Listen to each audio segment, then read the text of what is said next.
सब बच्चा से हुआ है ऐसे लाइन बोलिए सदगुरु कबीर साहब की जय। संत सम्राट सदगुरु कबीर साहब की जय। सदगुरु कबीर साहब की जय।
माइक चालू छोक ने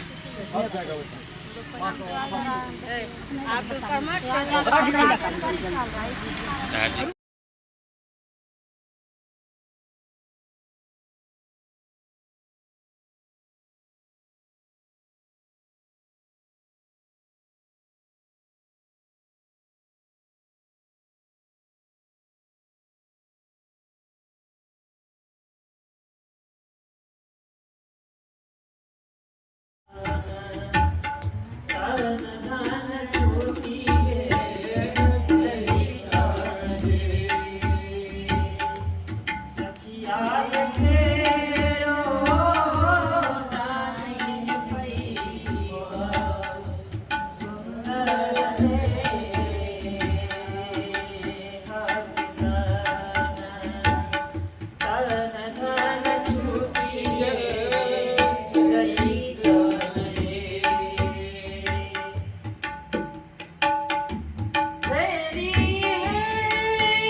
ला सभी देही गुरु आहो बिनमी रहला अकवन दी सभी देही गुरु।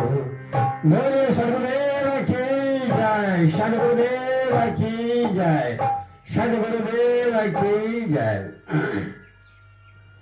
सजनों, हम लोग को परम भाग्य, बहुत भाग्य, उसका वर्णन नहीं कर सकते हैं जो मनुष्य का शरीर मिला।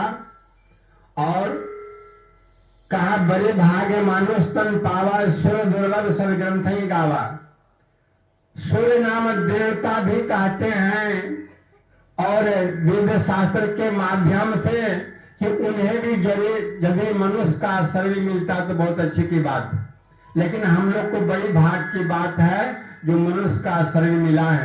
बड़े भाग मानुष तन पावा, सुर दुर्लभ सदग्रंथ ही गावा। कहा पाए न तहीं परलोक समाज।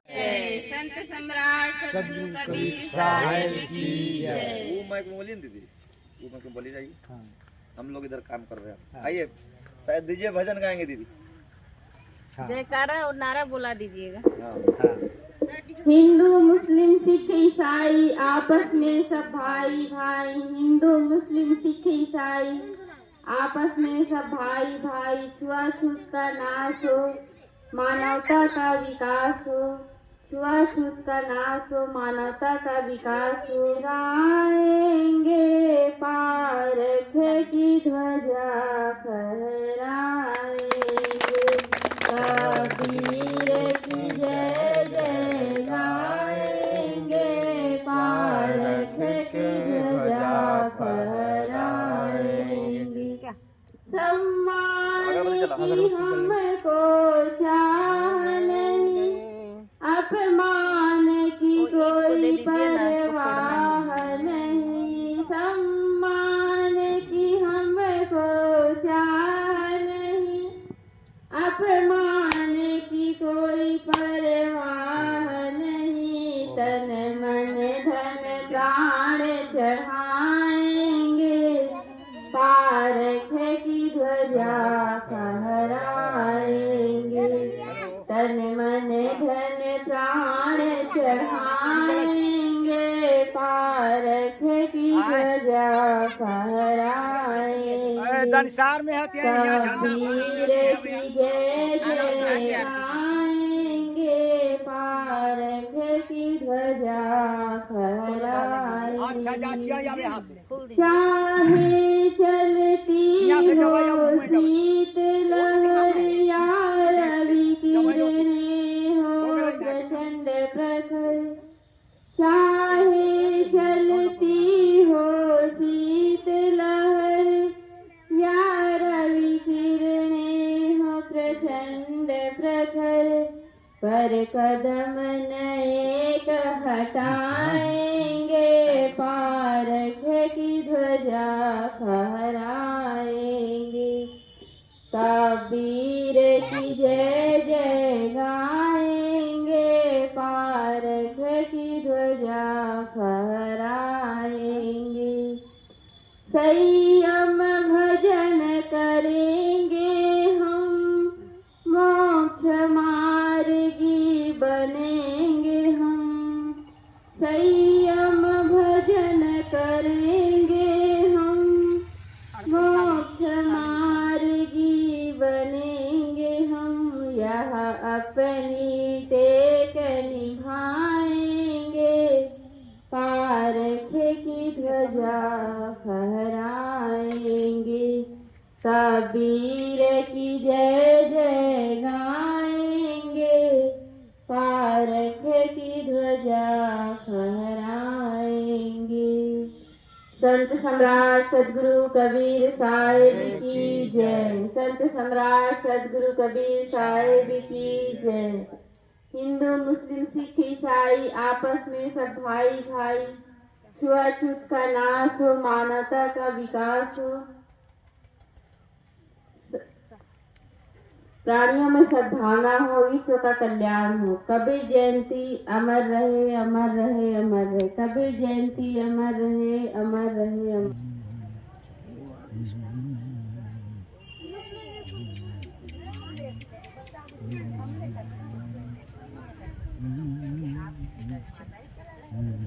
बोलिए सदगुरु कबीर साहेब की, सदगुरु कबीर साहेब की, सदगुरु अभिलाष साहेब की, सदगुरु धर्म स्वरूप साहेब की, परम पूजनीय सुशीला साहेब की। बोलिए साहेब बंदगी।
सबकी मांगे घर, ना काहू से दोस्ती, ना काहू से बैर कबीरा, ना काहू से बैर।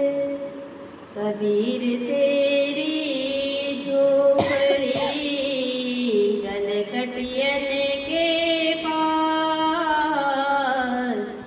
कबीर तेरी झोपड़ी गलकटियन के पास। जो करेगा सो भरेगा, तू क्यों रहत उदास कबीरा, तू क्यों रहत उदास। ए हो उदार चेता मानव महान प्राणी, ए हो उदार चेता मानव महान प्राणी।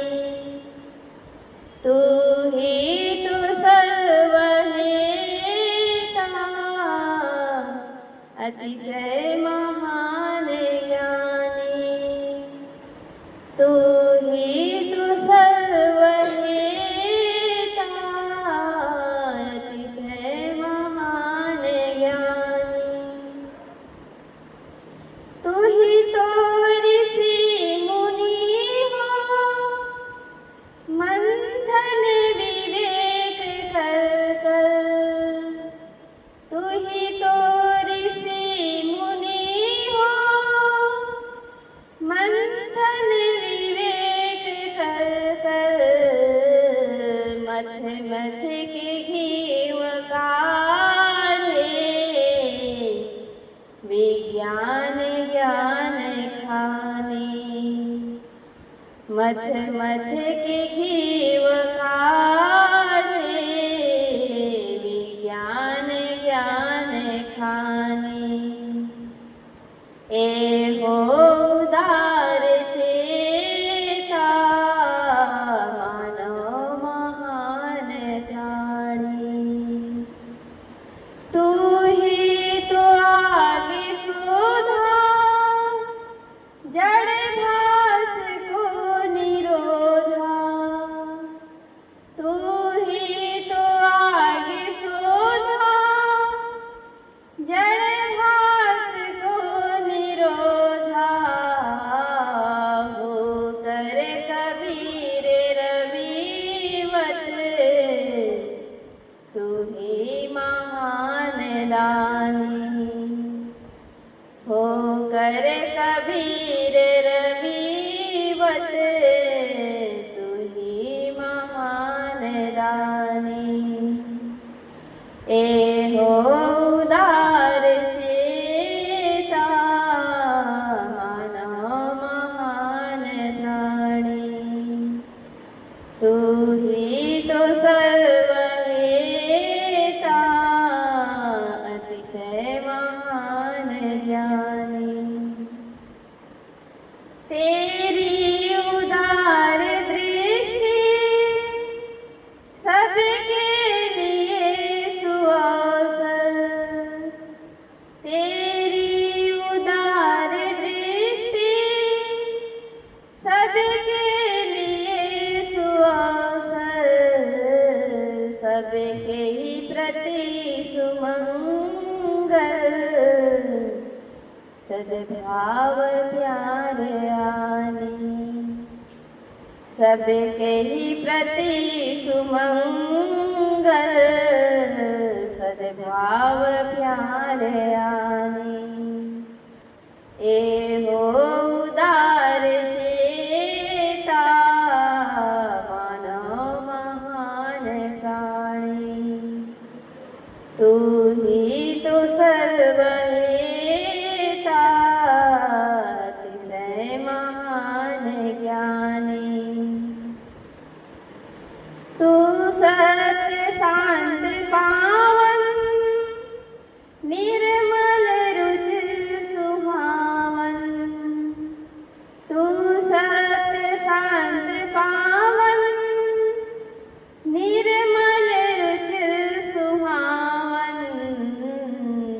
व्यक्तित्व तेरी रचना, उत्थान सब प्रदानी। व्यक्तित्व तेरी रचना, उत्थान सब प्रदानी। एहो उदार चेता, मानव महान प्राणी। तू ही तो सर्वहेता, अतिशय महान ज्ञानी। तू ही विशाल होकर गुरु संत रूप दर्शे। तू ही विशाल होकर गुरु संत रूप दर्शे। तेरे ही शरण में आकर जन प्रेम नित्य अज्ञानी। तेरे ही शरण में आकर जन प्रेम नित्य अज्ञानी। एहो उदार चेता, मानव महान प्राणी। तू ही तो सर्वहेता, अतिशय महान ज्ञानी। अतिशय महान ज्ञानी। बोलिए सदगुरु कबीर साहिब की जय।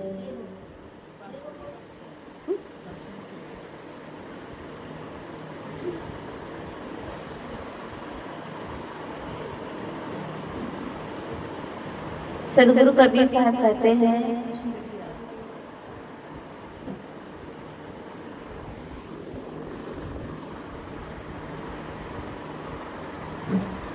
रतन का जतन करूं माड़ी का श्रृंगार, आया कबीरा फिर गया झूठा अहंकार। सदगुरु इस आखिर में कहते हैं कि मानव जीवन का जो वर्तमान समय मिला है ये रत्न के तुल्य है। और ये शरीर है, जीव है, ये भी रत्न के तुल्य है। शरीर रहता है तभी हम भजन कर पाते हैं।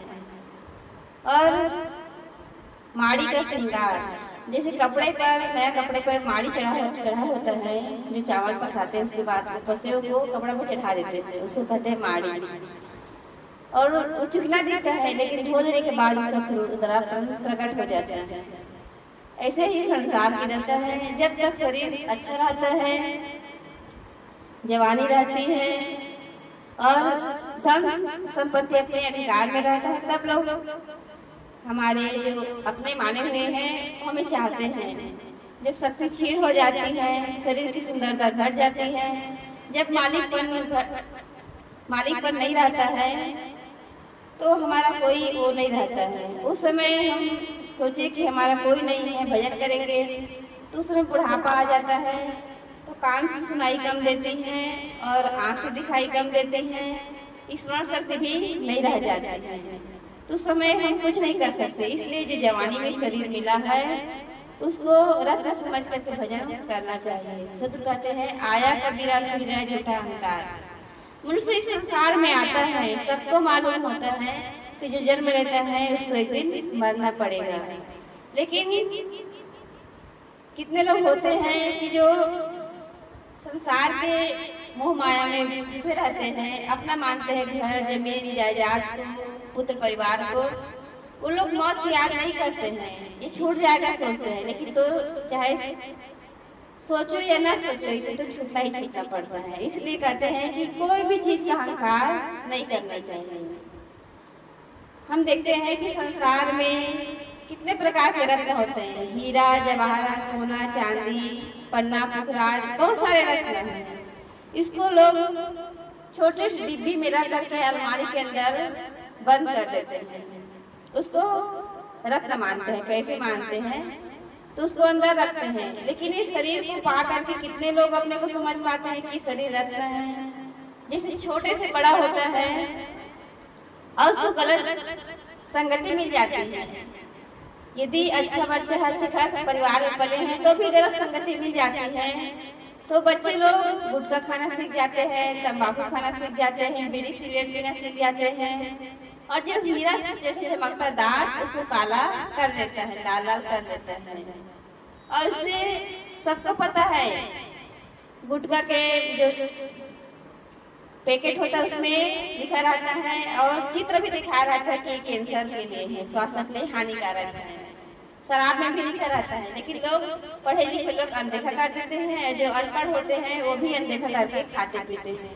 अभी हम लोग हनुमान मंदिर के पास टहलने के लिए गए थे, तो वहाँ एक व्यक्ति तंबाकू लगा रहा था, एक व्यक्ति बीड़ी पी रहा था। और सुबह सुबह भगवान का नाम लेना चाहिए। वहाँ मंदिर में कितना सुंदर भजन चल रहा था, लेकिन उन सबको याद नहीं करता है, अपने जीवन को बिगाड़ने का काम करता है। फिर अन्य खाने में जाएगा, वहाँ भजन करने की सुविधा नहीं रहती है। मनुष्य शरीर में ही भजन करने का सुविधा है। भोजन करते हैं तो कम से कम भजन के लिए समय निकालना चाहिए, क्योंकि जवानी अवस्था ऐसी है, इसमें व्यक्ति शादी करता है, विवाह करता है, पढ़ाई लिखाई करके नौकरी करता है और सोचते हैं कि भजन बुढ़ापे में करेंगे, लेकिन क्या ये मालूम है कि हम बूढ़े होते तक जिएंगे? 100 साल का उम्र होता है, लेकिन कितने लोग ऐसे होते हैं कि कोई 10 साल में, कोई 20 साल में, कोई 50 साल में। अभी कोरोना काल में कितने लोग चले गए संसार से, लेकिन डॉक्टर लोग भी समझ नहीं पाते, उनको भी रोज उनके हॉस्पिटल से मरने वाले निकलते हैं, लेकिन वो लोग भी मरने वाले की किडनी बेच देंगे, हार्ट का पार्ट बेच देंगे, कई अच्छे सामान को निकाल करके बेच देते हैं। उनको पता नहीं होता है कि हम ही मरेंगे, सब धन संपत्ति ही छूट जाएगी।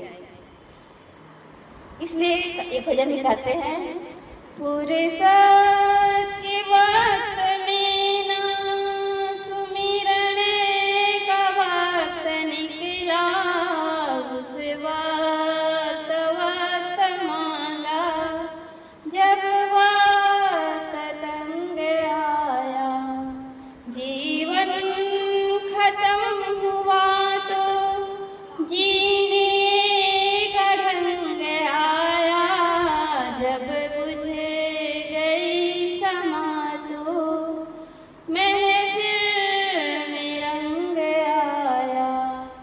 सदगुरु कहते हैं जीवन जब समाप्त होने लगता है, जब मरने की बारी आती है, उस समय लगता है कि हम भजन नहीं किए, तो उस समय कुछ हो नहीं सकता। इसलिए वर्तमान समय में भी भजन करने का अवसर मिला है, 24 घंटे समय मिला है, तो कम से कम 1 घंटा अपने लिए निकालना चाहिए ध्यान, सत्संग, स्वाध्याय करने के लिए।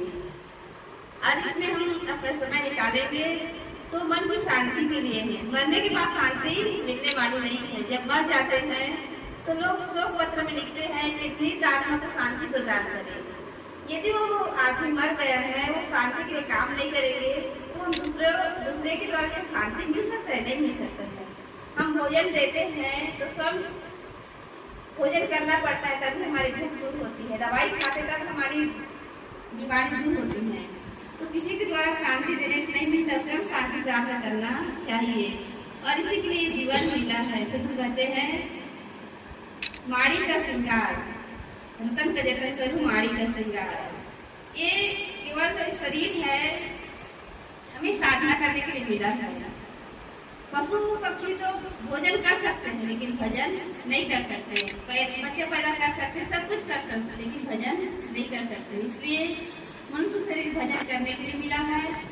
जिस साधु कहते हैं माड़ी का श्रृंगार, जैसे बाजार सस्ता है तो कितनी अच्छी रौनकता देखते बनती है, एक से एक चीज सजाई जाती है, लेकिन जब बाजार उजड़ जाता है 2-4 घंटे में तो अनसुहाता हो जाता है। इसी प्रकार हमारे पुत्र, परिवार, पति, बच्चे, शरीर अच्छा रहता है तब तक अच्छा रहता है। किसी को लकवा हो जाए तो व्यक्ति के पास बैठने वाला नहीं मिलता है, और व्यक्ति जितना मजबूत होता है, जब लकवा हो जाता है तो अपने हाथ को हिला नहीं पाता, एक गिलास पानी उठाकर पी नहीं सकता। इसलिए सब कुछ को देखते हुए संसार की असारता बताते सब कहते हैं कि आया कबीरा फिर गया झूठा अहंकार। इस संसार में लोग थोड़े दिन के लिए आते हैं फिर चले जाते हैं, इसलिए यहाँ का अहंकार करना झूठा है। हम देखते हैं कि अनेक लोग आए, राजे महाराजे आए, पढ़े लिखे लोग आए और राज्य करके चले गए, उनका इतिहास में नाम तक नहीं मिलता। जो अच्छा काम किए हैं, जैसे युधिष्ठिर है और श्री राम है, श्री कृष्ण है, बड़े बड़े राजा महाराजे जिसका इतिहास में नाम होता है, पृथ्वीराज चौहान है, ऐसे ऐसे जो अच्छा काम कर गए उनका इतिहास में नाम होता है। लेकिन कितने राजा हुए हैं, राजस्थान इसलिए राजाओं का स्थान इसलिए राजस्थान पड़ा। वहाँ अभी भी जाएंगे तो हर जगह किला देखने को मिलता है, बड़े बड़ा किला है देखने को मिलता है। तो जो अच्छा काम करता है राजा महाराजा, जो कोई भी हो, उसका नाम रह जाता है, और जो गलत काम करता है उसका गलत काम रह जाता है। लेकिन संसार में होता क्या है, जो आदमी पढ़ा लिखा होता है उसको विद्या का अहंकार रहता है, जो धर्मान होता है उसको धन का अहंकार होता है, और जिसके कुटुंब परिवार होता है ज्यादा उसको कुटुंब का अहंकार रहता है। हमारे इतने बच्चे हैं, इतने पोते पोती हैं, इतना कहता है कि हमारा सब कुछ है। और जिसको कुछ नहीं होता वो किसका अहंकार करेंगे। सदगुरु रविदास जी कहते हैं, नंगा नाचे खाटे क्या। जो आदमी नंगा रहेगा उसको कपड़ा फटने का भी वो डर नहीं रहता। इसी प्रकार जिसके कुछ नहीं रहता उसको कोई डर नहीं रहता, कोई भय नहीं रहता। तो कहने का मतलब है कि जो रावण है वो कहते हैं उसके लिए कि 1 लाख पुत 1.25 लाख नाती ते रावण के घर दिया न बाती, क्योंकि उसके पुत्र परिवार युद्ध में मारा जाता है। जब उसका भाई विभीषण कहता है कि भैया पराई स्त्री को हरण नहीं करना चाहिए, आप उसको प्रेम से जाकर के लौटा दीजिए और उससे क्षमा मांग लीजिए। रावण क्या कहता है, मैं टूट सकता हूँ लेकिन झुक नहीं सकता हूँ, किसी के सामने झुक नहीं सकता हूँ। तो अंतिम में उसके वो तो मारा जाता है, उनका पुत्र परिवार सब मारा जाता है, और उसके घर में दिया जलाने वाला नहीं रहता है। इसलिए कहते हैं कि प्रेम से रहना सीखो, किसी से अच्छा व्यवहार ना कर पाए तो पूरा व्यवहार नहीं करना चाहिए। कहते हैं अहंकार में तीन गए धन वैभव वंश, ना मानो तो देख लो रावण दुर्योधन और कंस। अहंकार के कारण ही तो तीनों गए, रावण भी गए, दुर्योधन भी गए, कंस भी गए। और ये तो बड़े बड़े इतिहास के पढ़ने में देखे जाते हैं। पंडितों को भी अहंकार होता है। एक बार एक पंडित जी सत्यनारायण की कथा करने के लिए जा रहा था और उसको नदी पार करना था। जैसे भी बारिश का मौसम है, ऐसे सावन भादों का मौसम रहा होगा, तो नदी पार करने के लिए जैसे नाव में बैठे तो नाविक से पूछा, भाई कुछ जानते हो, विज्ञान के बारे में जानते हो, गणित के बारे में जानते हो? तो कहता है नाविक, पंडित जी जब से मैं होश संभाला हूँ अपने पिता के साथ इसी नाव में नाव चलाने का काम किया हूँ और मैं स्कूल गया ही नहीं हूँ। तो पंडित जी कहते हैं तब तो तुम्हारा 1/4 जीवन बेकार हो गया। और कुछ विज्ञान के बारे में जानते हो? तो कहता है पंडित जी जब मैं कुछ पढ़ा ही लिखा नहीं हूँ तो इतिहास के बारे में, विज्ञान के बारे में क्या जानूंगा। वो कहता है तब तो तुम्हारा आधा जीवन ही बेकार हो गया। वैज्ञानिक के बारे में जानते, जो लाइट बनाए हैं, टीवी बनाया, कंप्यूटर बनाया, मोबाइल बनाया, इसके बारे में नहीं जानते तो तुम्हारा आधा जीवन बेकार हो गया। जब नाव चलाते चलाते बीच में भारी पहुंच जाते हैं नाव, तो समय अचानक तूफान आ जाता है। फिर नाविक पूछता है कि पंडित जी क्या आप तैरना जानते हैं? तो पंडित जी कहा कि हम तो कभी तालाब में नहाए नहीं हैं और ऐसे ही नहाए हैं, तैरना सीखे नहीं हैं। तो कहता है कि तुम्हारी पूरी जिंदगी डूब गई। और बाहुबली थे करके तैर कर पार हो जाता है और पंडित जी डूब जाता है। तो कहते हैं कि जब किनारे पहुंच जाता है तो कहते हैं कि हम तो हुए तैर कर बापू सरिता के उस पार, हम तो हुए तैर कर बापू सरिता के उस पार, जाने बिना तैरना बापू सारी जिंदगी बेकार। यदि हम तैरना नहीं जानते, वो तो एक नदी है, भवसागर से तैरना जानेंगे तभी हम असली तैरना सीख पाएंगे। और ये भवसागर क्या है? संसार है। सतगुरु संत ही हमें पार लगाने वाले हैं। सतगुरु संतों के पास जाएंगे, सत्संग ध्यान करेंगे तो हम सचमुच में जो मन में कल्पना है, वासना है, इच्छा है, ये सब दूर होते जाएंगे। केवल जीवन निर्वाह करना है तो रोटी कपड़ा मकान की जरूरत होती है। इसलिए हमें जो मिला है, जो सदस्य मिले हैं, सबसे प्रेम पूर्वक व्यवहार करके जो भी भोजन मिल जाए परमात्मा का प्रसाद मान करके ग्रहण करना चाहिए। और यदि हम परमात्मा को प्रसाद मानकर ग्रहण करेंगे तो वही हमारे लिए अमृत का काम करेगा और शरीर में अच्छा भोजन बन सकता है।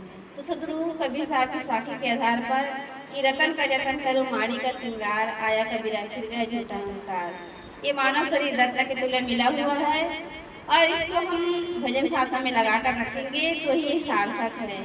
और बाकी तो संसार दिखावे का है, इस संसार में हम थोड़े दिन के लिए आए हैं फिर चले जाएंगे, इसलिए यहाँ का अहंकार करना झूठा है। बोलिए सदगुरु कबीर साहिब की जय।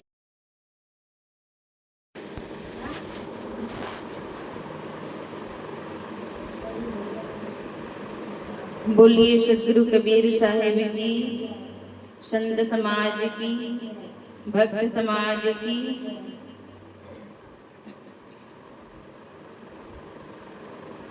वंदनीय संत समाज सत्संग प्रेमी सज्जनों,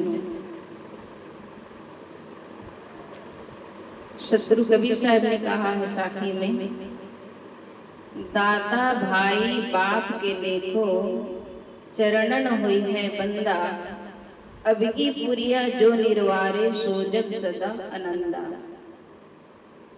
सदगुरु कबीर साहब कितना विनम्र पूर्वक लोगों को कहते हैं कि दादा बाबा भाई इन शब्दों से लोगों को संबोधन करते हैं कि अब की पुरिया जो निर्वारे सो जग सदा आनंदा। अब की पुरिया अर्थात ये मानव जीवन ही पुरिया है। अब की का मतलब है इसी मानव जीवन। अब की पुरिया जो निर्वाण अर्थात ये मानव जीवन में अपने कल्याण का काम जो कर लेता है उसके लिए साहब कहते हैं मैं उनके चरणों का दास बनने को तैयार हूँ। ये कितनी बड़ी विनम्रता बात है। साहब जी कितने बड़ी बात कह देते हैं लोगों को कि मैं आपको दादा भाई बाप सब कुछ रिश्ता मैं मानता हूँ, और जो इसी जीवन में अपने मन कर्म वाणी को सुधार करके आत्म कल्याण का काम कर लेता है उसके मैं चरणों का दास बनने को तैयार हूँ।